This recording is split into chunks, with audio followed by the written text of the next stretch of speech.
Episode की शुरुआत में हमें बारबरोस को दिखाया जाता है जो नेफिलिया को लेकर जा रहा होता है उसकी बलि चढ़ाने के लिए। लेकिन नेफिलिया यहाँ जाने से इनकार करती है और कह रही होती है कि मैं तुम्हें कभी भी ऐसा नहीं करने दूंगी, मैं वापस अपने मास्टर के पास जाऊंगी और मैं तुम्हें खुद को छूने तो बिल्कुल भी नहीं देने वाली हूँ।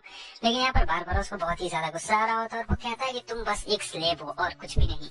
तभी वहाँ पर कोई आ चुका रहता है और आपको बहुत ही अच्छी तरीके से पता है कि कौन यहाँ पर आ गया रहता है। ये कोई और नहीं बल्कि हमारा ज़ेगान रहता है जो नेफिलिया से कहता है कि बहुत अच्छे, आखिर तुम ही तो मेरे शिष्य हो। फिर जब ये आ गया रहता है अब तो बारबरोस की हालत खराब हो चुकी रहती है, लेकिन वो फिर भी हार नहीं मानने वाला था और इस तरफ ये कह रहा होता है कि ठीक है तो अब तुम तैयार हो जाओ एक फियरलेस सॉर्सरर का सामना करने के लिए। और मुझे उसी दिन से शक हो गया था कि कौन मेरे बैरियर के अंदर आ सकता है। असल में बारबरोस मैं बहुत पहले से जानता था कि वो सिर्फ तुम ही एक शख्स हो जो मेरे बैरियर के अंदर कभी भी आ जा सकता है, क्योंकि यही बारबरोस की स्पेशल पावर रहती है। और साथ ही साथ समनिंग और ट्रांसपोर्टेशन भी तुम्हारा रहता है। उस दिन जब एंजेलिक नाइट्स आए थे हम पे हमला करने के लिए, उसके डायरेक्टली बाद तुम ही आ गए थे। लेकिन उस वक्त भी मेरा जो आर्मर है यानी जो इसके कैसल के चारों ओर लगा रहता है मैजिक, वो एक्टिवेट था। लेकिन तुम ही सिर्फ एक बंदे हो जो कि आ सकते हो, तो मुझे ये पहले से पता। और आज तुमने नेफिलिया को चोट पहुंचाने की कोशिश की और ये चीज बिल्कुल भी अच्छी नहीं है। तो इसी बात पे वो देता है एक जोरदार हमला। तो यहाँ पर जो बारबरोस रहता है उसकी हालत बहुत ही ज्यादा खराब हो चुकी रहती है, क्योंकि पहले तो वो उसके हाथ पे हमला करता है, खून निकलने लगता है, उसके बाद उसके नीज पे हमला करता है। तो अब हाथ पैर दोनों से लाचार हो चुका रहता है। उसके बाद वो नेफिलिया के पास में जाता है और जो उसके हाथ में लगे हुए रहते हैं सिक्कड़ बेड़िया उन्हें तोड़ डालता है बड़े आराम से और कह रहा होता है तुम्हें कुछ चोट वोट तो नहीं ना लगी, तुम ठीक तो हो ना। लेकिन यहाँ पर ये इमोशनल हो जाती है और कह रही होती मैं तो ठीक हूँ लेकिन आप मुझे बिल्कुल भी ठीक नहीं लग रहे हैं। यहाँ पर वो उसे ऐसे मारने लगती है और कह रही होती है कि आपने मुझसे कहा कि मैं दूर चली जाऊँ, मुझे इससे कोई भी परवाह नहीं है, कुछ भी नहीं है इसका, लेकिन मुझे गम इस बात का है कि आप बहुत ज्यादा दुखी हैं और मुझे ये चीज बिल्कुल भी अच्छी नहीं लग रही है। आप क्यों दुखी हैं? मैं नहीं चाहती हूँ कि आपका दुख का कारण कुछ भी हो। यहाँ पर इसलिए वो मेन परेशान रहती है और यही कहने के बाद रोने लगती, कह रही होती है कि मैं आपको कभी भी हर्ट होता हुआ नहीं देख सकती हूँ। अब यहाँ पर जो ज़ेगान रहता है वो भी तो थोड़ा नरम दिल का रहता है, उसे समझ में नहीं आ रहा होता है कि आखिर वो बोले तो यहाँ पर बोले क्या, क्योंकि बंदा तो रहता है एक सॉर्सरर। लेकिन दूसरी तरफ ये कह रहा होता है कि अभी तुम लोग ज्यादा खुशी मत मनाओ क्योंकि अभी भी मैं जिंदा हूँ, इतनी आसानी से नहीं मरा हूँ। तो यहाँ पर ये अपने मैजिक का इस्तेमाल करने के लिए जा रहा होता है और कहता है कि अब मैं दिखाता हूँ तुम्हें। लेकिन अचानक से इसका मैजिक डीएक्टिवेट हो चुका रहता है, एक तरीके से इसे न्यूलिफाई भी कहा जाता है। तो ये बार बार हमला करने की कोशिश कर रहा होता है लेकिन इसके सारे मैजिक न्यूलिफाई हो जा रहे होते हैं। किसी को समझ में नहीं आता है। नेफिलिया पूछती है कि आखिर ये क्या है। ज़ेगान कहता है कि मैंने तुम्हें पहले ही उस दिन बताया था ना कि किस तरीके से हम लोग एक के ऊपर एक मैजिक इस्तेमाल करके, मतलब ओवर राइड करके मैजिक को डिनाई कर सकते हैं, समझे। मतलब जो सबसे ताकतवर सॉर्सर रहेगा वो दूसरे बंदे के मैजिक को काबू में कर सकता है और इसीलिए देख सकते हैं इसे ओवर राइड कहा जाता है। तो यहाँ पर अब ये मैजिक का इस्तेमाल भी नहीं कर सकता था और सोच रहा होता है कि आखिर मैं इसे किस तरीके से हराऊंगा, ये तो बहुत ही ज्यादा पावरफुल बन चुका है। तभी ज़ेगान उससे कहता है क्या तुम्हें याद है जब मैं 8 साल का था तब मैंने पहली बार मैजिक इस्तेमाल किया था और उस वक्त वो मुझ पे हमला करने के लिए आया था, एक बहुत ही ताकतवर सॉर्सरर, लेकिन मैंने अपने खून से ही उस मैजिक का इस्तेमाल किया था। सब लोग सोच रहे थे कि ये एक पागलपन है लेकिन उस वक्त उसने मुझे मारने की कोशिश की थी और मैंने ही उल्टा उस सॉर्सरर को मार दिया था। साथ ही साथ ये भी हमें बताया जाता है कि वो 8 साल में इतना ज्यादा पावरफुल था जितना वो बड़ा वाला सॉर्सरर था, समझे, बहुत ही ज्यादा पावरफुल था ज़ेगान बचपन से ही। लेकिन यहाँ पर ये कह रहा होता है कि मैं तुम्हें बिल्कुल भी नहीं छोड़ने वाला हूँ। ज़ेगान कहता है कि वो सब तो एक मिरेकल था, लेकिन यहाँ पर ये सब जो भी हो रहा है ये एक मिरेकल नहीं है क्योंकि ज़ेगान अभी बहुत ही ज्यादा ओवर पावर्ड में रहता है। साथ ही साथ ज़ेगान उससे ये भी कहता है कि तुम मेरे एक बहुत ही अच्छे दोस्त हो। वैसे उस जगह से निकलने के बाद मैं हमेशा अपने कैसल में ही रहता था, पढ़ता था, जो भी मेरा मन करता था, सभी लोगों से दूरियां बनाकर रखता था, कोई भी मेरा दोस्त या कोई भी रिलेटिव नहीं था, लेकिन सिर्फ तुम ही एक थे, सिर्फ तुम ही एक पता नहीं क्यों थे जो मुझसे हमेशा चिपकने के लिए आ जाया करते थे। तुम हमेशा मुझे परेशान तो किया करते थे लेकिन तुम मेरी मदद भी करते थे, मेरे साथ खेलते भी थे और मुझे कभी भी अकेलापन महसूस नहीं होने देते थे। सच कहो तो तुम उस वक्त मेरे एक अच्छे दोस्त थे। और फिर ये कह रहा होता है दोस्त मैं जब चाहूँ तब तुम्हें मार सकता हूँ, समझे। लेकिन ज़ेगान कहता है अच्छा ऐसी बात है क्या, क्या तुम्हें पता है वो आग डीमंस मुझे किस नाम से बुलाते हैं? वो लोग मुझे बुलाते हैं सॉर्सरर किलर के नाम से, यानी सॉर्सरर स्लेयर के नाम से। और यहाँ पर मैं वही काम करने वाला हूँ जिस नाम से मुझे जाना जाता है। वैसे भी सॉर्सरर स्लेयर का टाइटल बहुत ही ज्यादा खतरनाक रहता है क्योंकि किसी भी सॉर्सरर को मार सकता था और करता है यहाँ पर बारबरोस के ऊपर एक बहुत ही जोरदार हमला। सो बारबरोस तो यहाँ पे चारों खाने चित हो चुका रहता है, वो उठ भी नहीं पाता और काफी ज्यादा ब्लड भी निकल चुका रहता है। सोच रहा होता है कि आखिर ये इतना ज्यादा पावरफुल कैसे हो गया। अरे हाँ, अगर मैं आग डीमन रहता और फिर ये नॉर्मल सॉर्सरर रहता तब भी मैं इसे नहीं हरा सकता था क्योंकि ये है बहुत ही ज्यादा पावरफुल। अब वो दिमाग लड़ा रहा होता है कि आखिर वो क्या करे जिससे जेगान उसे ना मारे। तो यहाँ पर वो जेगान के सामने गिड़गिड़ाना शुरू करता है, कह रहा होता है कि प्लीज मुझे मत मारो, प्लीज मुझे छोड़ दो, हम दोनों तो अच्छे दोस्त है ना। जेगान कहता है हाँ हम दोनों तो बहुत ही अच्छे दोस्त है, लेकिन रुको मैं तुम्हें भी अपनी पावर दिखाता हूँ। और फिर वो देता है एक जोरदार पंच, और ये पंच इतना ज्यादा तगड़ा रहता है कि पूरा केव यहाँ पर हिल चुका रहता है, पूरा का पूरा केव हिल गया रहता है। लेकिन उसने उसके चेहरे पर पंच नहीं मारा था, उसने साइड में पंच मारा था। और फिर कहने लगता है कि वो मैं तो बस मजाक कर रहा था, तुम मेरे अच्छे दोस्त हो, मैं तुम्हें इतनी आसानी से नहीं मारने वाला हूँ। और वैसे भी नेफिलिया यहाँ पर है तो मैं नहीं चाहता हूँ कि उसकी आंखों के सामने कुछ बुरा चीज हो। वैसे भी मैं उसे हमेशा खुश देखना चाहता हूँ, और उसके सामने तुम्हें मार कर मुझे बिल्कुल भी अच्छा नहीं लगेगा और ना ही उसे अच्छा लगेगा, समझे। तो यहाँ पर वो बारबरोस को जिंदा छोड़ रहा होता है, लेकिन बारबरोस कहता है कि मैं नहीं छोड़ूंगा। अचानक से हम देखते हैं कि कैसे जो मैजिक सर्कल रहता है उसमें कुछ हलचल होने लगती है, मैजिक पावर निकल रही होती है। बारबरोस कहता है कि ये मेरा काम बिल्कुल भी नहीं है, मैंने ये सब बिल्कुल भी नहीं किया। तभी जेगान देखता है कि ये क्या मेरी वजह से हो गया है, क्योंकि जो उसने पंच मारा था उसका मैजिक इसके अंदर चला गया रहता है, इस मैजिक सर्कल के अंदर चला गया रहता है, और पूरा एकदम हिल रहा होता है, पूरा मैजिक सर्कल पूरा केव हिल रहा होता है। जेगान उससे पूछता है कि आखिर ये मैजिक सर्कल तुमने किस लिए बनाया था, तुम क्या करना चाहते थे। तब बारबरोस बता रहा होता है कि मैं यहाँ पर एक ट्रू डीमन को समन करने जा रहा था, इसलिए मैंने ये सब बनाया था। और यहाँ पर हमें एक डीमन को दिखाया जाता है, और ये जो डीमन रहते हैं ये इंसानों की कैपेबिलिटी से बहुत ही ज्यादा आगे रहते हैं। ये बस एक शैडो टाइप का डीमन रहता है जो कि बहुत ही ज्यादा खतरनाक दिख रहे थे। असल में पुराने ग्रंथों में, जो इनका पुराना ग्रंथ है उसमें ये दिखाया गया है कि गॉड्स और डीमंस पहले एग्जिस्ट किया करते थे, लेकिन अभी जो इनका लेटेस्ट वाला एआई आ गया है, मतलब इनके जमाने वाला, उसमें ये सब नहीं दिखाया गया है कि गॉड्स या फिर डीमंस एग्जिस्ट भी करते हैं। लेकिन आज ये पहली बार अपनी आंखों से एक डीमन को देख रहा होता है, और उस डीमन को देखते ही ये समझ चुका रहता है कि हराने का चांस 0 है, मतलब ये लोग नहीं जीत सकते हैं, एकदम 0 चांस है। और इसका पूरा हाथ पैर कांप रहा होता है, और जब वो डीमन अपना सर उठाता है तब तो इसका पूरा शरीर कांपने लगता है, क्योंकि उसके अंदर पावर इतनी ज्यादा रहती है कि अगर 100 जेगान भी मिल जाए तब भी शायद हरा सके। और यहाँ पर ये बहुत डर गया रहता है, सोच रहा है मैं मरने वाला हूँ क्या, लेकिन नहीं, ये इसके सामने घुटने टेक देता है, जो भी देख के बहुत ही ज्यादा अजीब लगता है। सब लोग देख रहे होते हैं कि अरे ये क्या हो गया, वो जेगान के सामने घुटने क्यों टेक रहा है। और फिर उसे पता चलता है कि इसके आर्क डीमन सिंबल की वजह से हुआ रहता है, और डीमन कहता है कि माय लॉर्ड आप जो बोलिए मैं आपके लिए वो सारी चीजें करूंगा। तब ये उसे कहता है कि तुम यहाँ से चले जाओ, ये जगह तुम्हारे लिए बिल्कुल भी नहीं है। तो वो डीमन उसकी बात मानता है, क्योंकि हमारा जेगान उसका लॉर्ड जो रहता है। फिर क्या था, उसके बाद वो डीमन जहाँ से आया था वहीं पे वापस से घुस जाता है। हालांकि उसके घुसने के बाद ये जो केव रहता है एकदम पूरा हिलने लगता है, कोलैप्स होने वाला रहता है तुरंत ही। सो इसके बाद हमें दिखाया जाता है इस लेडी को, वो बर्ड वाली जो लेडी रहती है ना, वो आ चुकी रहती है, और यहाँ पर नाइट को उसने बचा लिया रहता है। और अगले सीन में हमें दिखाया जाता है कि सभी लोग को बाहर निकाल दिया गया रहता है, और ये नाइट्स कह रहे होते हैं कि हम लोग यहाँ पे अपनी मिस को बचाने के लिए आए थे, तुम्हें बचाने के लिए नहीं, हम लोग तुम्हें शुक्रिया बिल्कुल भी नहीं कहने वाले। तो यहाँ पर तो वो लोग अब चले जाते हैं, तो बचे सिर्फ 3 लोग रहते हैं, जेगान, नेफिलिया और साथ ही साथ हमारा बारबरोस। और ये कह रही होती है कि ठीक है तो अब तुम लोग आराम से हैंडल कर लो, और ये भी चली जाती है। तो जेगान पूछ रहा होता है बारबरोस से क्या हुआ, क्या तुम वापस से लड़ना चाहते हो। तब बारबरोस उसके पास में आता है और कह रहा होता है मैं वापस से तुमसे जरूर लड़ूंगा जब मैं ताकतवर हो जाऊंगा, लेकिन पहले तो मैं तुम्हारे घर आऊंगा, हम लोग आराम से चिल करके पियेंगे और फिर बाद में देखा जाएगा। और यही कहने के बाद जो हमारा बारबरोस होता है वो भी वहाँ से चला जाता है। सब बारबरोस तो अब यहाँ से चला गया रहता है। सबसे बड़ी प्रॉब्लम अब यह रहती है कि अब ये दोनों वापस से अकेले पड़ गए रहते हैं, और आपको तो पता ही कि जेगान एक नंबर का इंट्रोवर्ट है। सब जेगान सोच रहा होता है कि मुझे यहाँ पे बोल देना चाहिए।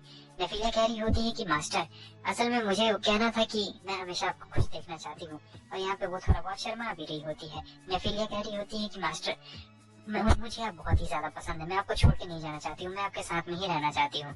तब जेगान यहाँ पे थोड़ी देर के लिए सोचता है और फिर फैसला ले ही लेता है कि मैं इसे बोल कर ही रहूंगा, और कहता है कि मुझे तुमसे एक बात बोलनी है, बहुत ही इंपॉर्टेंट बात बोलनी है। और जैसे ही नेफिलिया ये बात सुनती है उसके कान खड़े हो चुके रहते हैं। तब ये कहता है कि देखो मैं हमारे बीच में एक ऐसा रिलेशनशिप चाहता हूँ, कोई मास्टर या स्लेव का रिलेशनशिप नहीं चाहता हूँ, और तुम मुझे अब से मास्टर नहीं बुलाओगी, तुम मुझे मेरे नाम जेगान से बुलाओगी। असल में मैं ये कहना चाह रहा था कि अब बोल ही नहीं पा रहा होता है बेचारा। कहता है कि देखो मैं हमारे भलाई के लिए कुछ कहना चाह रहा हूँ, लेकिन यहाँ पर वो तो एकदम शर्मा गई रहती है, कुछ बोल नहीं पा रही होती है, और ये कहता है भागते रहेगी। फिर जाकर उसे सीधा पकड़ लेता है और कह रहा होता है कि देखो मैं नहीं चाहता हूँ कि तुम मुझसे कभी अलग हो, जब तक हम दोनों में से कोई एक मारा ना जाए। और फिर अफसोस कर रहा होता है कि मैं सीधा सीधा एक नॉर्मल शब्द भी नहीं बोल पाया इसे। लेकिन नेफिलिया बहुत ही ज्यादा खुश रहती है और कह रही होती है कि हाँ क्यों नहीं, हम दोनों हमेशा साथ में ही रहेंगे। सब यहाँ पे नेफिलिया भी खुश रहती है, जेगान भी खुश रहता है। नेफिलिया उसे कॉलर देती है और कहती है कि प्लीज जेगान आप मुझे ये वापस से पहना दीजिए। मतलब ये पट्टा तो नहीं समझती है, वो उसे एक डायमंड रिंग की तरह समझती है, लेकिन ये पहले मना कर रहा होता है। मगर वो कहती है ये पहली वो चीज है जिसने मुझे और आपको कनेक्ट किया था, इसलिए मैं चाहती हूँ। तो अब यहाँ पे जेगान उसकी बात मान लेता है और वापस से वो जो कॉलर रहता है उसके गले में लगा देता है, और सोच रहा होता है कि ये एक तरीके से डायमंड रिंग से तो बहुत ही ज्यादा बेहतर है। असल में बेहतर इसलिए रहता है क्योंकि वो सही में बेहतर रहता है। पहली बार मिले थे तो कॉलर ही तो पहनाया था उसने, तो इसलिए वो कॉलर वापस से पहना चुका रहता है। उसके बाद नेफिलिया पूछ रही होती है तो अब हम दोनों मास्टर या स्लेव नहीं है, तो अब हम दोनों क्या है, क्या आप मुझे बताएंगे? अब यहाँ पे ज़ेगान के फटके हाथ में आ गई रहती है और सोच रहा होता है कि बहुत ही अच्छा सवाल है, एकदम 7 करोड़ का सवाल है, लेकिन वो इस पे बोलता तो क्या बोलता, और सोच रहा था मैं एक सिंपल सा शब्द इसे नहीं बोल पाया, आई लव यू ही तो बोलना था, वो भी नहीं बोल पाया। वैसे मैं हूँ एक आर्क डीमन, तो क्या एक आर्क डीमन अपनी एल्फ ब्राइड को प्यार कर सकता है? कैसे हो सकता है? How do I love my elf bride? Scene cut होता है और ये बात पूरी एकदम चर्चा में फैल चुकी रहती है कि जो नया आर्क डीमन आया रहता है बहुत ही ज्यादा कमाल का है, शानदार का, और उसने आते आते एक सॉर्सरर की बजा डाली है। तो ये बात एकदम पूरा फैल गया रहता है। कुछ लोग डरे हुए रहते हैं, कुछ लोग खुश रहते हैं, हालांकि सब लोग जानते थे कि वो ज़ेगानी है जो नया आर्क डीमन बना है। दूसरी तरफ यहाँ चर्च में बवाल हो रहा होता है। ये जो प्रीस्ट रहता है ये हमारी नाइट को चिल्लाते हुए कह रहा होता है तो तुम इस मिशन को पूरा नहीं करने वाली हो, तुमने जानबूझ के ज़ेगान को जाने दिया। और यहाँ पर ये सोच रही होती है कि मैं कैसे उसे कुछ कर सकती थी, उसने 2 बार मेरी जान बचाई थी, मैं क्या ही करती। लेकिन यहाँ पे प्रीस्ट कह रहा होता है कि तुम अपनी पोजीशन खो चुकी हो, समझी, अब तुम इस पोजीशन से हट चुकी हो। हालांकि इसने एक्सेप्ट कर लिया था कि हाँ मैं इस पोजीशन के लिए नहीं हूँ और ये हट गई रहती है, लेकिन उसके साथ ही कह रहे होते कि नहीं आप ऐसा नहीं कर सकते हैं मैम को आप मौका तो दीजिए, आप ये बिल्कुल गलत कर रहे हैं। लेकिन फिर वो कह रही होती है कि नहीं, जो सही है वो सही है, और सोच रही होती है वैसे भी उसने मेरी मदद की और मैं उसे धोखा बिल्कुल भी नहीं दे सकती। तो एपिसोड की शुरुआत में हमें दिखाया जाता है कि जो चर्च के फादर रहते हैं वो हमारी नाइट से उसका स्वॉर्ड ले लेते हैं, क्योंकि इसने चर्च को छोड़ दिया रहता है। ये ज़ेगान के खिलाफ भी नहीं जाना चाहती थी और ना ही चर्च को कुछ बुरा भला कहना चाहती थी, इसलिए इसके पास सबसे अच्छा ऑप्शन यही रहता है कि अपनी स्वॉर्ड को छोड़ दे। लेकिन अभी इसे पनिशमेंट मिलना बाकी रहती है, क्योंकि जो स्वॉर्ड रहती है अपने विल्डर को खुद चुनती है, कोई इस स्वॉर्ड को खुद से नहीं चुन सकता है। तो जो स्वॉर्ड का विल्डर रहता है और अगर वो स्वॉर्ड को छोड़ता है अपनी मर्जी से, तब स्वॉर्ड विल्डर को पनिशमेंट दी जाती है चर्च की तरफ से। लेकिन अभी फादर ने इसके फैसले को पोस्टपोन करके रखा हुआ है। कह रहे होते हैं कि चिंता मत करो, तुम बहुत ही ज्यादा बढ़िया हो, इसलिए तुम्हें अभी कोई सफर करने की कोई भी जरूरत नहीं है। तुम्हें सजा मिलेगी या नहीं मिलेगी ये तो बाद में गॉड पे निर्भर करता है, वैसे निर्भर तो इसी के ऊपर करता है। इसने जानबूझकर पोस्टपोन करके रखा हुआ था और उसे और भी ज्यादा भड़काने के लिए कह रहा होता है कि चिंता मत करो, अगर तुमने पोस्ट छोड़ भी दिया तो इससे कोई फर्क नहीं पड़ता है ज्यादा, क्योंकि और भी ज्यादा ताकतवर लोग हैं। और साथ ही साथ वो एक बंदे का नाम लेता है जो कि आ रहा होता है और इसका नाम रेफेल रहता है, और ये नाइट बहुत ही ज्यादा पावरफुल रहता है, और सही बोलो तो ये ज़ेगान को मारने के लिए ही आ रहा होता है। अब ये सुनने के बाद तो नाइट डर चुकी रहती है, क्योंकि वो जानती थी कि इतना ज्यादा पावरफुल बंदा है, तो वो पूछ रही होती है कि आखिर ये यहाँ पर क्या कर रहा है इस वक्त, और थोड़ा बहुत कंफ्यूजन में भी रहती है क्योंकि इसका दिमाग अभी काम नहीं कर रहा होता, यहाँ पर बहुत ही ज्यादा कंफ्यूजन हो रहा होता है। खैर अब कुछ कर भी नहीं सकती थी क्योंकि इसने चर्च को छोड़ दिया रहता है। सीन चेंज होता है, हमें ज़ेगान को दिखाया जाता है जो यहाँ पे लाइब्रेरी में पढ़ रहा होता है आर्क डीमंस के बारे में और उनकी हिस्ट्री के बारे में, और फिर वही सोच रहा होता है कि आखिर उस मॉन्स्टर ने मुझे सलाम क्यों किया, मैं उसका मालिक कब से बन गया। और फिर देखते हैं कि यार ये क्या, नेफिलिया पीछे है और वो चुपचाप दरवाजा खोलती है, बहुत ही ज्यादा धीरे धीरे करके नेफिलिया ज़ेगान के पास आ रही होती है। ज़ेगान यहाँ पे सोचता है जरूर ये कुछ ट्रिक खेलना चाहती है, और नेफिलिया पीछे जाके उसे धप्पा करना चाहती थी, लेकिन यहाँ पे फेल हो चुकी रहती है क्योंकि ज़ेगान ज्यादा ही ऊपर रहता है और बता रही होती है कि वो मैं थोड़ा सा आपको पीछे से सरप्राइज देना चाहती थी। ज़ेगान दिखाता नहीं है लेकिन वो अंदर से बहुत ही ज्यादा एक्साइटेड था, भले उसके चेहरे के एक्सप्रेशंस को देख के आपको पता नहीं चल रहा होगा। और फिर यहाँ पर ये ब्लश करने लगती है, तो ये सोच रहा होता है क्यों, क्या ये मुझे चेयर करने के लिए आई है क्योंकि मैं आर्क डीमन बन गया हूँ इसलिए थोड़ा दुखी था। हो सकता है कि ये कितनी ज्यादा प्यारी है, देखो तो कितनी ज्यादा एडोरेबल है, लेकिन ये अपने चेहरे पर नहीं दिखाता और कह रहा होता है कि क्या हुआ, तुम्हें कोई चीज चाहिए क्या। तो वो कह दी कि हाँ मैंने आपके लिए खाना बनाया है, तो उसने उसके लिए बहुत ही ज्यादा टेस्टी खाना बनाया हुआ रहता है, और ये सारा खाना का आइडिया नेफिलिया की फ्रेंड देती है। वो जो शॉप ओनर आपको याद है जिसके पंख थे, उसी ने नेफिलिया को ये आइडिया दिया रहता है टेस्टी खाना बनाने का। सो अब जो ज़ेगान रहता है वो कहता है तुम भी खाओ साथ में, तो अब ये दोनों साथ में खाते हैं और ये खाना बहुत ही ज्यादा टेस्टी रहता है, एक नंबर खाना बना हुआ रहता है। फिर नेफिलिया बता रही होती है कि उसके दोस्त ने उसे और भी बहुत कुछ सुझाव दिए हैं, और इस सुझाव के साथ साथ उसने ड्रेसिंग सेंस के बारे में भी बताया है। लेकिन ज़ेगान उससे कहता है कि तुम्हें वो ड्रेसिंग वाला छोड़ के तुम्हें बाकी जो भी अच्छा लगता है तुम वो कर सकती हो, समझी, और उसके बाद में ज्यादा मत आना, वैसे भी तो वो उड़ जाएगी। लास्ट में पुडिंग इसने बनाया हुआ रहता है, तो पुडिंग रहता है बहुत ही ज्यादा टेस्टी। ज़ेगान एकदम देख रहा होता है कि वाह वाह वाह क्या पुडिंग है, और फिर ऐसे थोड़ा सा लेता है पुडिंग को, और जैसे ही पुडिंग को यहाँ पर ये खाता है इसकी तो दुनिया ही पलट चुकी रहती है, क्योंकि पुडिंग रहता है बहुत ही ज्यादा टेस्टी, एक नंबर। और फिर पता चलता ही नहीं कि कैसे यहाँ कैसल में एक इंट्रूडर आ चुका है, क्योंकि कैसल का सिस्टम अपने आप एक्टिवेट हो जाता है, तो वो इंट्रूडर पे हमला कर रहा था। हालांकि वो जो इंट्रूडर रहता है बहुत ही ज्यादा पावरफुल रहता है, तो वो दरवाजा तोड़कर अंदर आ चुका रहता है। नेफिलिया कहती है कि क्या ठीक है। वो कहता है कि हाँ मैं तो ठीक हूँ, और लगता है कि बहुत ही पेशेंट बंदा है ये, और तब तक वो आ चुका रहता है और बता रहा होता है कि तुम जेगान द आर्क डीमन हो, क्यों है ना।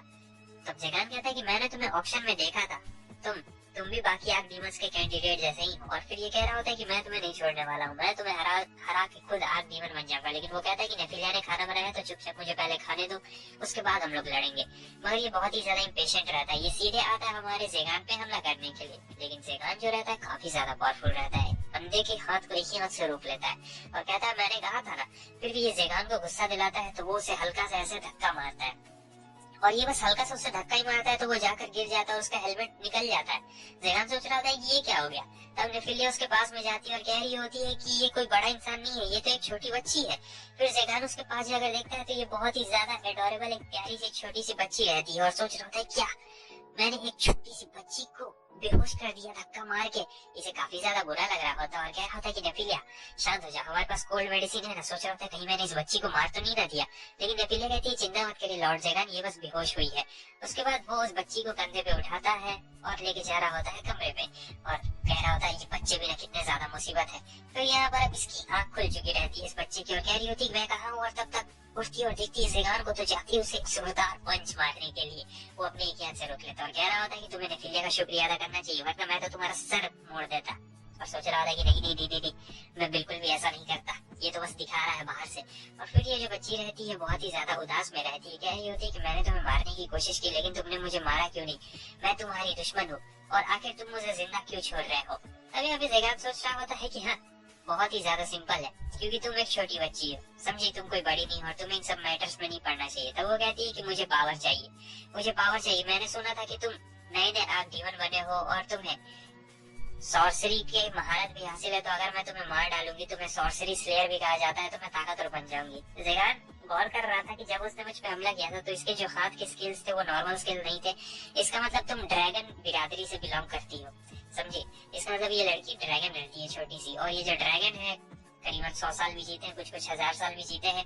फिर दोनों के बीच में गजब का सन्नाटा रहता है, दोनों में से कुछ भी नहीं बोल रहे होते। लड़की डर रही होती है क्योंकि जेगान को उसकी हकीकत पता चल गई रहती है। फिर जेगान उसे देखता है तो उसे अपने बचपन की याद आ जाती है, क्योंकि बचपन में जेगान को खाना चाहिए था और इस लड़की को पावर चाहिए रहती है, तो दोनों लगभग एक ही तरीके के रहते हैं। बात ये रहती है कि जेगान थोड़ा सा गुस्सैल भी था और ये लड़की भी गुस्सैल ही है और समझ रहा होता है, लेकिन ये भी सोचता है कि ये एक ड्रैगन है और ऊपर से ये एक बच्ची भी है। फिर जेगान उससे कह रहा होता है कि तुमने एक आग डीमन को चैलेंज किया तो तुम्हें इसकी सजा भी मिलेगी। नेफिलिया कह रही होती है कि नहीं ऐसा मत करिएगा, लेकिन तब तक वो कहता है कि तुम्हें एक हफ्ते तक नेफिलिया की मदद करनी पड़ेगी, समझी। और फिर चुपचाप बैठ चुका रहता है ताकि तुम्हें पता चले कि आखिर किस तरीके से इज्जत की जाती है बड़े लोगों की। और फिर वो जो रहती है अजीब सा चेहरा बना लेती है तो ये लोग उदास हो जाते हैं, कह रहे होते हैं क्या हुआ। और फिर ये कहती है क्या तुम मुझे खाने वाले नहीं हो क्योंकि मैं एक ड्रैगन हूँ। नेफिलिया कहती है कि इसके कहने का क्या मतलब है। जेगान बताता है कि जो बहुत सारे लोग होते हैं, ड्रैगन एक रेयर स्पीशीज रहती है, तो कुछ लोग उसके स्किन को खाते हैं, कुछ लोग उसके बोन्स को मैजिक के लिए इस्तेमाल करते हैं, तो ऐसा वैसा बहुत सारी चीजें होती है ड्रैगन्स के खिलाफ, और इसीलिए हो सकता है कि ये अपनी आइडेंटिटी हाइड कर रही हो। फिर क्या था, जेगान उसे कह रहा होता है कि मुझे बच्चे बिल्कुल पसंद नहीं है, समझे। और फिर दिखा रहा होता है और कहता है कि नेफिलिया से कि जाओ इसके लिए खाना लेके आ जाओ, कुछ खाना बचा है ना। तो वो खाना लेके आती है और इधर ये बच्ची कह रही होती क्या कि तुम्हारा प्लान क्या है, मुझे खाना खिला के मारना चाहते हो क्या। वो कहता है कि तुम चुपचाप ये खाना खा रही हो, समझी, और मुझे बिल्कुल भी पसंद नहीं है कि कोई नेफिलिया का बनाया हुआ खाना बिल्कुल ना खाए। तो वो चुपचाप खाना खा लेती है और जैसे ही वो खाना खाती है इसे बहुत ही ज्यादा टेस्टी रहता है। रहती तो बच्ची है, भले ड्रैगन हो तो क्या, वो रहती तो छोटी बच्ची है। और कह रहा होता है कि हाँ खाना तो टेस्टी लगेगा ही, नेफिलिया ने जो बनाया है, टोन मार रहा होता है। और इधर ये कहता है कि तुम्हें डर नहीं लगता अगर मैं इस लड़की पे हमला कर दूं तो। जेगान जाते जाते कह रहा होता है कि हाँ तुम बिल्कुल गलत समझ रही हो, तुम अभी बहुत ज्यादा कमजोर हो और वैसे भी नेफिलिया तुमसे बहुत ही ज्यादा ताकतवर है, तुम चाहो तो ट्राई भी कर सकती हो। नेफिलिया उधर चुपचाप हंस रही होती है क्योंकि वो खुद भी जानती थी वो कितनी ज्यादा पावरफुल है। और इधर ये एकदम शॉक। दूसरे सीन में हमें दिखाया जाता है कि जेगान दिखाता नहीं है लेकिन वो परवाह बहुत ज्यादा करता था दोनों की और छुप छुप के देख रहा होता है। और इधर ये जो ड्रैगन रहती है बता रही होती है अपना नाम, इसका नाम रहता है फेल्फोर, लेकिन हम लोग इसे ड्रैगन बुलाएंगे, ठीक है। तो यहाँ पे वो पूछ रही होती है ड्रैगन कि जो तुम्हारा वो मास्टर जेगान है वो काफी ज्यादा अच्छा है, और हाँ वो थोड़ा बहुत हैंडसम भी है क्योंकि उसका मुंह थोड़ा सा चौड़ा है, इसमें कोई बड़ी बात नहीं है। और फिर जाने लगती है। जेगान भी सुन के खुश हो जाता है कि वाह बच्चे का टेस्ट तो बहुत ही ज्यादा बढ़िया है, भले ही ड्रैगन है तो क्या हुआ, सेंस तो अच्छा है। और फिर यहाँ पे ये बता रही होती है कि हमारे लॉर्ड जेगान बहुत ही ज्यादा अच्छे हैं और वैसे भी उन्होंने अपनी फुल पावर का इस्तेमाल नहीं किया था तुम्हारे खिलाफ। ड्रैगन को अच्छी तरीके से पता रहता है कि ज़ेगान ने फुल पावर का इस्तेमाल नहीं किया था, और यहाँ पे ये लोग इतनी तारीफ कर रहे थे कि बेचारा ब्लश कर रहा था। अगले सीन में दिखाया जाता है जब कपड़े ये लोग डाल रहे होते हैं, तब इनकी बातचीत थोड़ी बहुत ऐसी ही चल रही होती है। वो काफी अच्छे से नेफिलिया की मदद कर रही होती है, और यहाँ पे जान रहा होता है कि ड्रैगन काफी इम्पेशेंट क्रिएचर होते हैं, और ड्रैगन जो होते हैं बहुत ही ज्यादा छुप के रहते हैं। वो इंसानों के बीच में नहीं आना चाहते हैं, वरना वो मारे जाएंगे, समझे, यही बात रहती है। इधर नेफिलिया बता रही होती है कि जब भी मैं पहली बार आई थी तब ज़ेगान ने मुझे स्लेव की तरह ट्रीट नहीं किया था, वो मुझे बिल्कुल अपने फैमिली की तरह ट्रीट करता है। अब अगले सीन में हमें दिखाया जाता है कि ऐसे ही दिन गुजरते जा रहे होते हैं, और ये लोग इसे बिल्कुल अपने फैमिली की तरह ट्रीट करते जा रहे थे। ज़ेगान दिखाता नहीं है, लेकिन अभी भी वो छुप छुप के देख रहा होता है उसे। सीन कट होता है, ज़ेगान अपने लाइब्रेरी में पढ़ रहा होता है ड्रैगन्स के बारे में, और सोच रहा होता है कहीं मुझे उसे लेके तो नहीं ना जाना चाहिए आर्क डीमन के कैसल में, ताकि मुझे इस ड्रैगन के बारे में और भी कुछ पता चल सके, क्योंकि ड्रैगन काफी मिस्टीरियस क्रिएचर होते हैं। तब तक ये आ जाती है और कहती है कि जाओ, खाना रेडी है तुम्हारे लिए। और फिर वो कहती है कि तुम्हें क्या लगता है मैं तुम्हारे पीछे से वार नहीं कर सकती हूँ क्या, बच के रहना। अब उसे बारबरोस की याद आ जाती है कि बारबरोस ने उससे क्या कहा था कि मैं तुम्हें बिल्कुल नहीं छोड़ूंगा जब तक मैं जिंदा रहूंगा। तब ज़ेगान हंसते हुए कह रहा होता है कि अभी यही सेम बात कुछ दिन पहले किसी बंदे ने भी मुझसे कहा था, और पता है मैंने क्या जवाब दिया था? मैंने उसे कहा था कि तुम जब चाहो तब पीछे से मुझ पर वार कर सकते हो, मैं हमेशा रेडी रहता हूँ, कभी भी हार नहीं मानने वाला हूँ इतनी आसानी से। उसके बाद सभी लोग मिलकर खाना खा रहे होते हैं, जहाँ पर खाना बहुत ही ज्यादा टेस्टी रहता है, और फिर ये ड्रैगन ज़ेगान से माफी मांग रही होती है कि उस वक्त मैंने तुम्हारे खाने में इंटरप्ट किया। मुझे पता चल गया आखिर तुम इतने ज्यादा गुस्से में क्यों थे, क्योंकि ये खाना बहुत ही ज्यादा टेस्टी, और जाहिर सी बात है कोई भी गुस्सा करने लगेगा। ज़ेगान सोच रहा होता है कि ये बात तो सही है, और मैं नेफिलिया से सोच रहा हूँ आर्क डीमन के कैसल में ले जाने के लिए, और तब ये गुस्सा करने लगती, कह रही होती कि क्या आखिर तुम मेरे साथ नॉलेज क्यों शेयर करना चाहते हो, तुमने मुझे अपनी लाइब्रेरी में क्यों घुसने दिया, आखिर तुम चाहते क्या हो? हाँ, क्या तुम मुझे अपना दोस्त बनाना चाहते हो? और फिर यहाँ पे ज़ेगान कह रहा होता है कि देखो इससे कोई फर्क नहीं पड़ता तुम एक ड्रैगन हो, आर्क डीमन हो, या फिर क्या हो, तुम हो तो एक बच्ची ही, समझी। और हाँ, मुझे इससे कोई भी फर्क नहीं पड़ता है, क्योंकि तुम हो एक छोटी सी बच्ची। तब ये कहती है अगर तुम्हें मुझे मनवाना है तो तुम जबरदस्ती भी मनवा सकते हो अपना ऑर्डर मेरे से।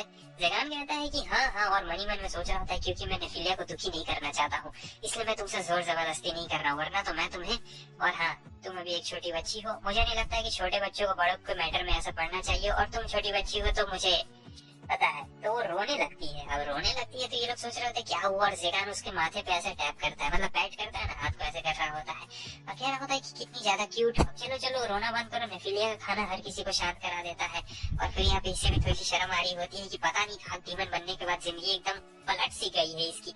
नेफिलिया भी वहाँ पे देख रही होती है और कहती है कि वाह कितना ज्यादा क्यूट है। तो इधर ये भी एकदम पूरा ब्लश करती है और कह रही होती है ज़ेगान को कि तुम मुझे वेलफॉर भी बुला सकते हो।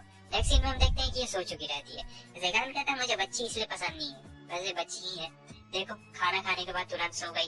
खैर छोड़ो। फिर वो नेफिलिया उसे देख रही होती है और कह रही होती है कि वाह कितना ज्यादा प्यारा है, आप भी मुझे इसी तरह ट्रीट करते थे जब मैं पहली बार आई थी। ज़ेगान एकदम शर्मा जाता है, वो यहाँ पे कुछ बोल ही नहीं पा रहा होता और कहता है नहीं नहीं नहीं ऐसा कुछ भी नहीं है, और फिर बेचारा उदास हो चुका रहता है। इधर बहुत ज्यादा शर्मा गया रहता है नेफिलिया, तो बहुत ही ज्यादा खुश रहती है। यहाँ पे इसके हाथ में चम्मच रहता है तो वो उसके हाथ से चम्मच निकाल रहा होता है, तब तक वो उसकी उंगली पकड़ लेती है ज़ेगान की और कह रही होती है फादर। तो यहाँ पर वो अपने पेरेंट्स के बारे में सपना देख रही होती है, और ये देखने के बाद पता नहीं नेफिलिया को क्या हो जाता है, वो अपनी आंखें ऐसे करती है और कह रही होती है इसे देख के ऐसा लग रहा है कि ये हमारा ही बच्चा है। अब ये बात सुनने के बाद तो जो ज़ेगान रहता है वो इतना शर्म के मारे पानी पानी हो गया रहता है, और फिर थोड़ी देर के बाद नेफिलिया कह रही होती है अरे नहीं मेरा कहने का वो मतलब बिल्कुल भी नहीं था। फिर दोनों किसी भी तरीके से हाथ पकड़ते हैं, एक दूसरे की तरफ देखते नहीं है लेकिन हाथ पकड़ते हैं, समझे। पूरा ब्लश कर रहा होता है, यहाँ पर कोई कुछ बोल ही नहीं रहा होता है, दोनों के बीच में एकदम साइलेंस रहता है, और सोच रहा होता है एक आर्क डीमन, क्या एक आर्क डीमन भी फैमिली बना सकता है, क्या चंद पल की खुशी एक आर्क डीमन भी पा सकता है। वो नेफिलिया की तरफ देख तो रहा होता है। यहाँ पे सीन काफी खतरनाक था। और हाँ, एपिसोड की शुरुआत में जो मैंने तुम